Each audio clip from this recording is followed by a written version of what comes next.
Are we live, chat? Hello? Are we live? Let's see. Hold on. Stand by. Enhance. Enhance. Yeah, we're good. We're good? All right, so this is... Welcome. Sorry, we had a little bit of a delay here. But we are now live, right? So we're on Miss Marvel. Yes. We're... If you're watching this live, we just jumped from one live to another. But if you're watching this as a past episode, welcome to the Two Fat Guys Pool List review of Miss Marvel episode 1. And man, do we got some stuff to talk about. This is my favorite number one of any of the Disney Plus Marvel shows so far. The thumbnail got you, chat. It's clickbait. We loved it. The show was amazing. Don't care what anybody says. This is one of the best Marvel shows to date. So it has dethroned WandaVision. Mm-hmm. I actually watched it twice now. I watched it with Sarah just before the show because I was like, I think you'd like this. And she's like, I don't know. And then she watched it and she's like, oh shit, this is really good. Yeah, it's this is this first 2 to 3 minutes or 4 minutes, whatever you want to call it. Part of the show is our non-spoiler part of the show, and let's just tell you now, it is creatively very fun, visually, thematically, insanely, what's the word I'm looking for? Entertaining, vibrant, the acting on point. I don't think there was one scene in this first episode where I was like, that wasn't written really well. I think everything clicked perfectly. It was really fun, and I can't wait for more. And what I'm really excited about is to see how this is going to connect to the next Captain Marvel movie, which we all know we're going to get, where Kamala Khan and what's her name? Monica Rambeau will be making appearances, and/or they will be characters in the movie. So to see how that's going to build, I think is a lot of fun. So that's kind of our non-spoilery review of episode 1 of Miss Marvel. So if you haven't watched it, go watch the show and then come back and watch the rest of our review so you can enjoy it in full. Patty says, awesome fun fact that the girl who plays Miss Marvel went to school an hour or so away from me. So says the blurb on the radio this morning. Whoa, that's pretty cool. That's pretty cool. Also, I know she she dressed up as Miss Marvel for Halloween once as Kamala Khan, and now she's playing Kamala Khan. Like, that's pretty cool too. So there's just a lot of cool stuff going on with this show. But let's get into it, right? So that's not right. Let's get into it, right? Let me push the right button. Here we go. Miss Marvel episode 1 review. The show opened again visually. This show is fantastic, and to show kind of a recap of Endgame and how the importance of Captain Marvel was in that movie, I thought was really cool. And how Kamala, has her own YouTube channel, and she's literally doing animations and physical and paper animations, I thought was really kick-ass. And so that visualization for the first 2 minutes to just kind of like get everybody like back into gears of why she idolizes Captain Marvel so much, I thought was really cool. I totally agree. And like, she even has her room decked out in Captain Marvel stuff, and I can't tell you how many posterized covers photos I saw. There's like multiple covers of Captain Marvel that I recognize.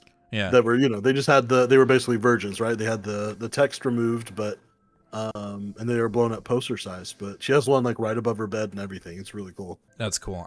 This show is definitely filled with Easter eggs galore. You know what I mean? Like, we could probably watch episode 1 like 6 more times and we still wouldn't catch every little thing that's in this that just makes this show so special. The one thing that I also noticed, and we'll get to it. No, I'm not even gonna get to it, but we'll get to it when we get to it. But the intro of Endgame, and just her expressing her excitement for Captain Marvel and Avengers Con, which we'll get to, was really cool. And then also what's on point again, which I think a lot of Marvel movies now are doing really well with, especially with Guardians of the Galaxy being the first one. The music in this show is on point. Where I think that's very important when you make a show like this or a movie.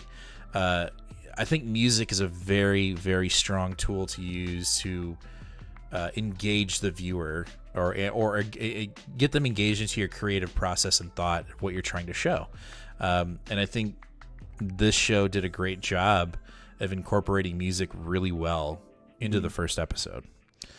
I will say that music is probably one of the first things that I noticed that thematically they were trying to make this show feel as modern as possible. Mm-hmm. And what I mean by that is they weren't trying to make this seem like a between 2010 2025 alternate universe, like kind of similar to ours. Like, no, they really were attempting to make this feel like, well, besides the superhero part, this just feels like it's a normal show. Like, it's just a normal show about a teenager. Like, it feels like it's happening right now. We'll probably run, through a couple of different things besides just the music, but her being a YouTuber, like that she has her own YouTube show, some of the slang that is used in the show and stuff like that. It's one of the first times that I think I've watched a show attempt to be modern and do it and it not be cringy and it not be like obvious and feel fake. It felt fluid. It felt genuine. Felt very fluid. And the pacing of the show, I think, does a really good job too. I don't know. Everything was on point. And I know that there was a lot of, like, I don't want to say skepticism for it, but there was just a lot of fear that the show would be exactly what you said, which is kind of cringy and like, I don't know if we really want to watch this. And now we see the first episode and be like, how the fuck did we ever doubt this is kick ass? And I give it all to the creative lead, who, whatever the team was, they did a really good job of engaging the viewer and keeping them entertained throughout the entire episode. There was never a lull. So let's jump into Kamala's just general aesthetic. She's kind of, I wouldn't say she's the outcast, but she's just, she's kind of a part of a series of unfortunate events in high school. And I think a lot of us are like that. We just don't really think about it. But it's just kind of amplified in this first part where, she's getting hit in the face with dodgeballs and chemistry projects are blowing up in her face, and she's bumping into the popular girl at school, and, it's just not working out for her. So she's got, a little bit of teenage anxiety, if you will, for high school, which is again, really cool for the aesthetic of the show. Just kind of playing on that idea that not everybody's perfect, and not even superheroes, and how you get to that point is pretty cool, which I liked. And even like the introduction of her friend, Bruno, felt natural, right? It wasn't like putting this in your face, this is the best friend, like it felt fluid, it felt genuine. Yeah, 100%. All right, Sarah's in the room. She's now handing me an Andes. Thank you for not scaring me and giving me a heart attack.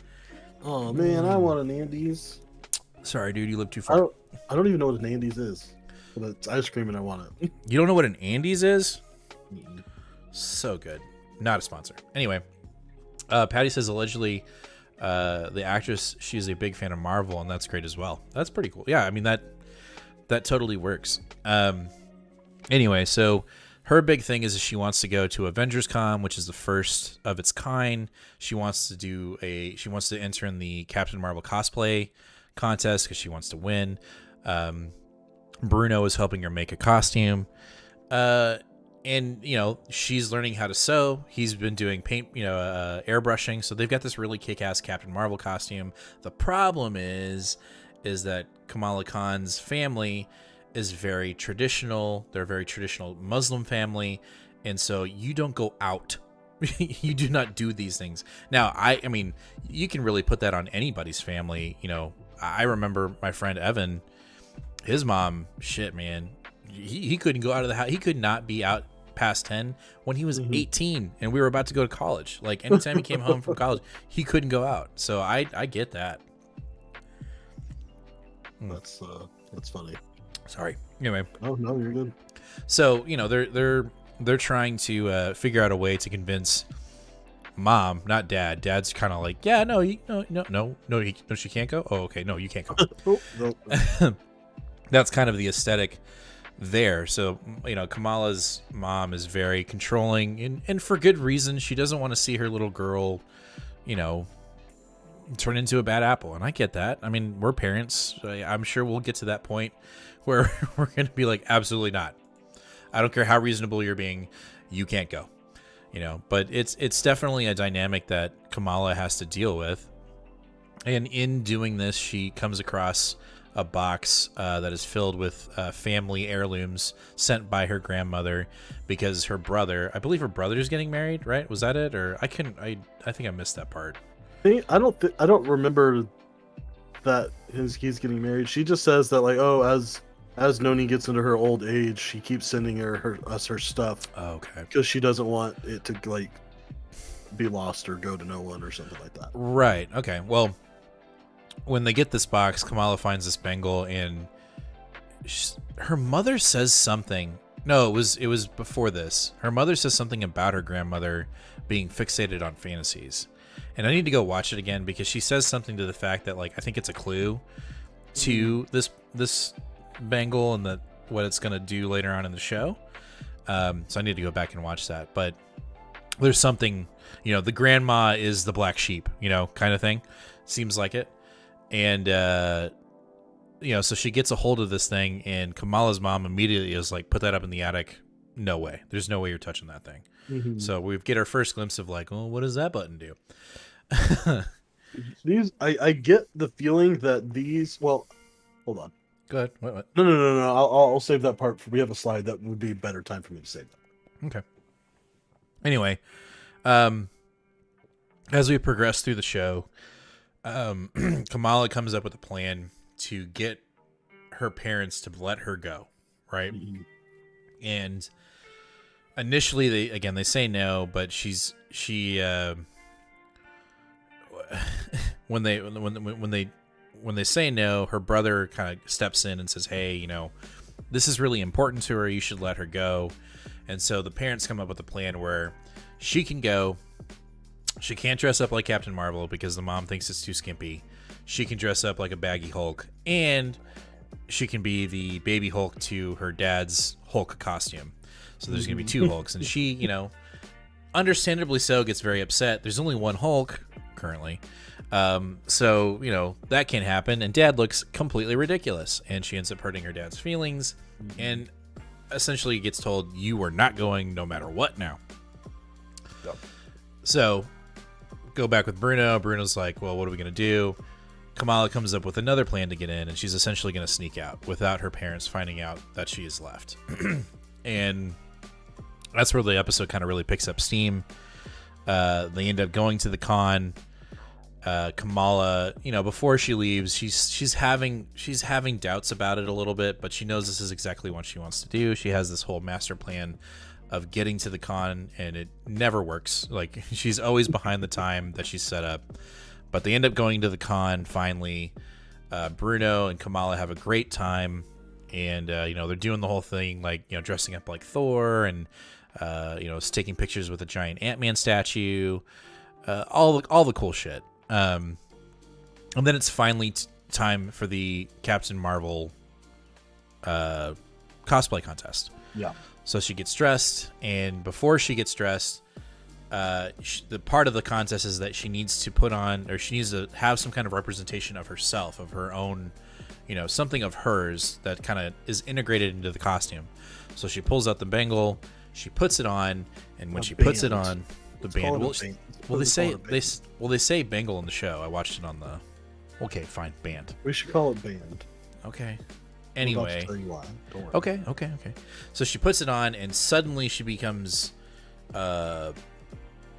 surrounded by cosmic energy, I guess you could. We don't know, right? Mm-hmm. And then her eyes go fucking purple, and then boom, she phases into The negative What zone. negative zone?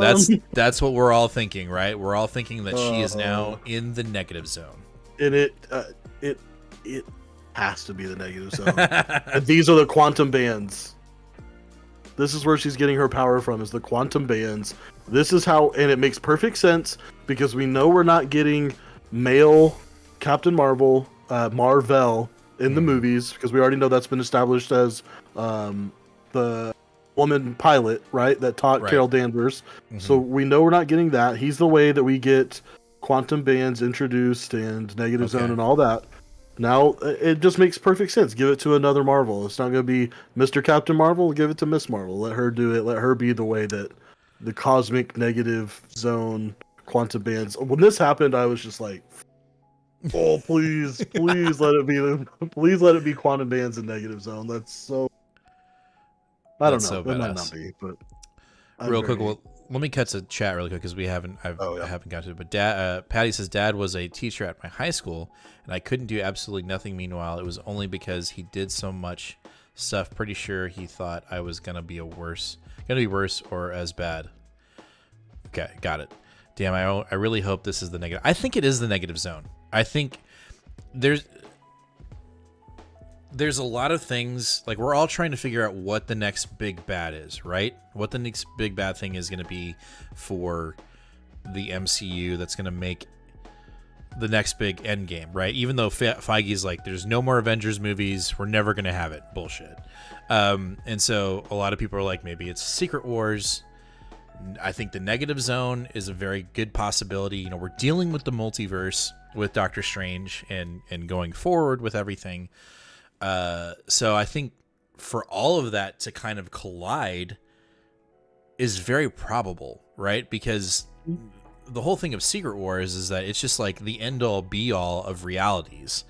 And so, but also like the negative zone comes with so many very shitty things that a lot of characters within the MCU, or let me get back here. Not the MCU. A certain first family could deal with as well. That I think we will be introduced. And Patty says, pretty sure FF do a lot of negative zone, don't they? Yes.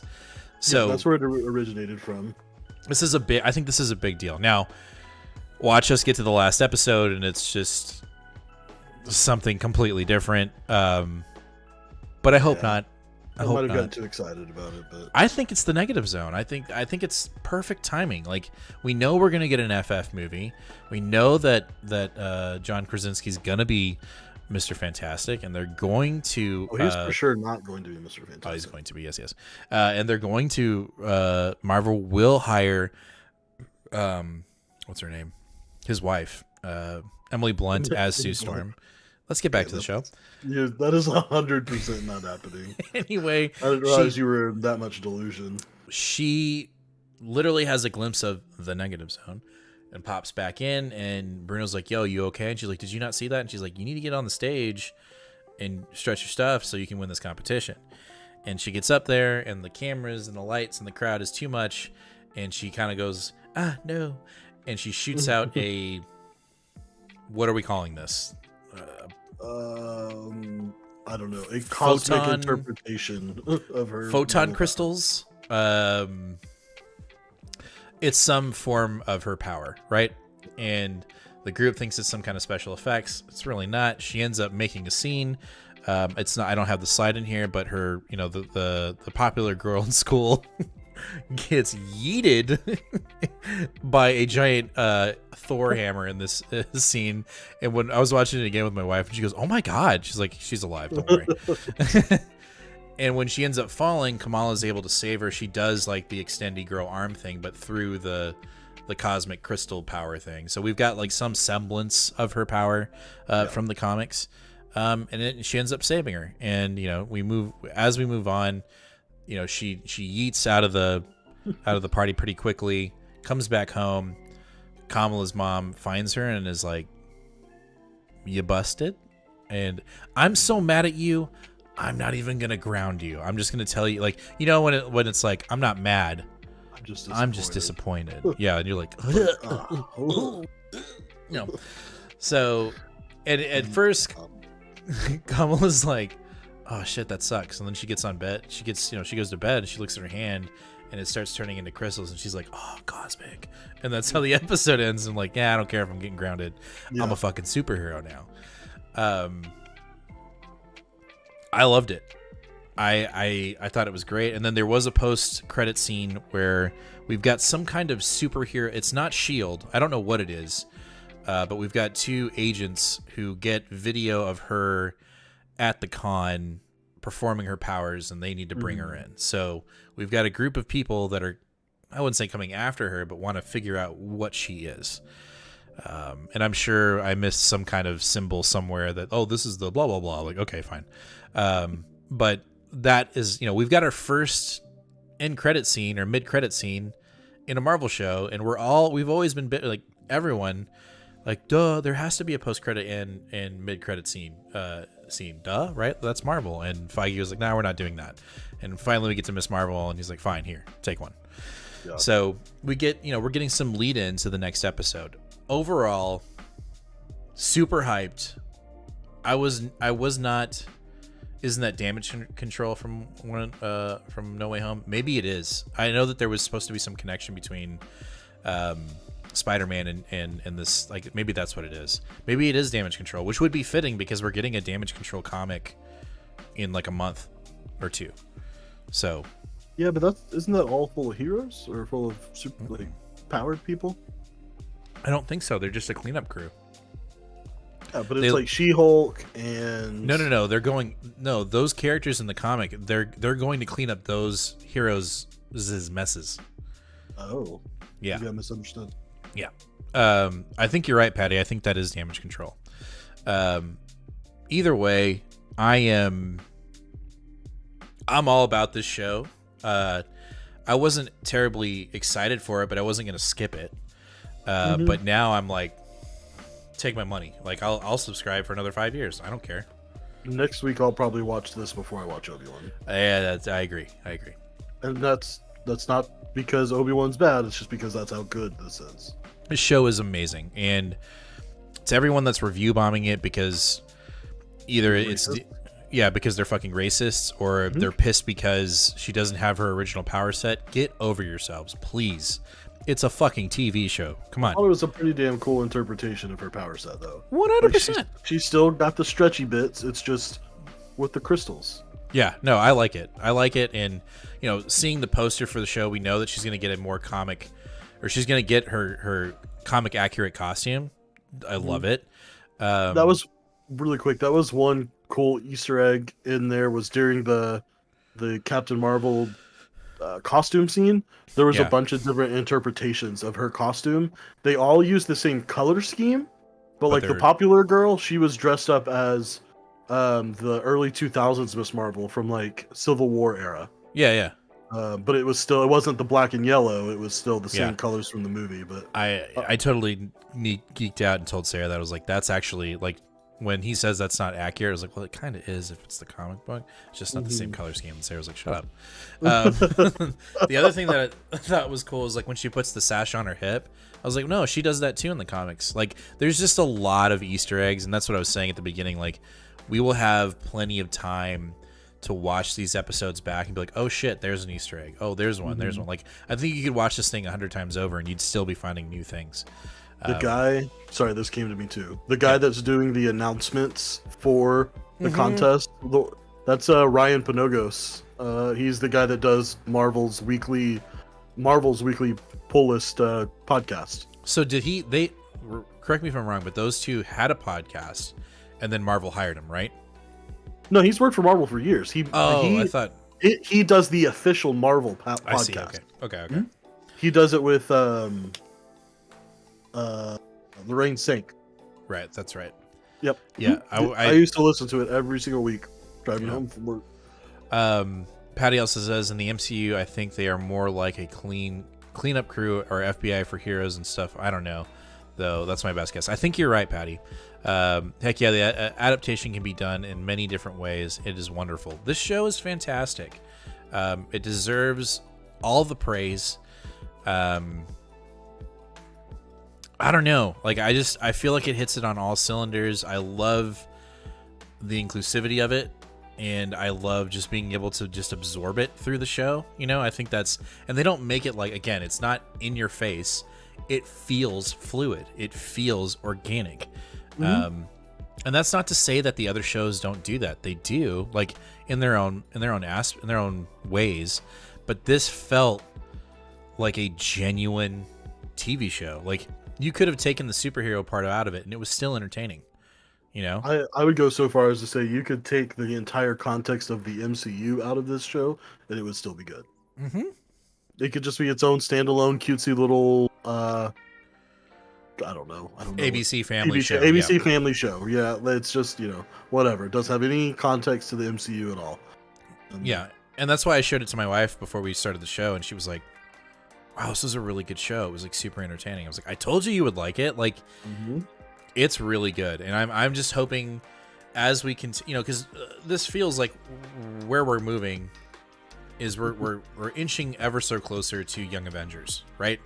And is it going to be the same team? No, but it's going to look kick-ass. You know what I mean? Like, I know this will never happen, but to get a Miles Morales, Kamala Khan team up would be so kick-ass. So we'll just have to cross our fingers. Also, if you guys haven't watched The Boys on Amazon, if you have, it's because the show is gold, pure silly goose time. I've heard that. I just need to watch the new season that just came out.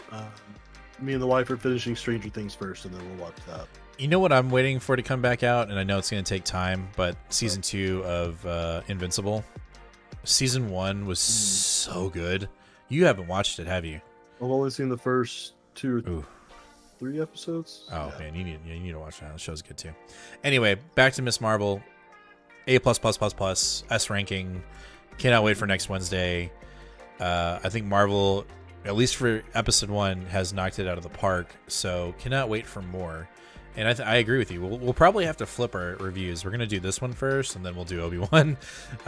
Just because there's just, I don't know. We'll have to wait and see. Maybe Kenobi episode 5 will just be like insane. But this show has a lot of promise, and I cannot wait to see where they're going to go next. I mean, I know the show just started, but when it ends, I cannot wait to see where it really is going to go. And what, will we get a Carol Danvers?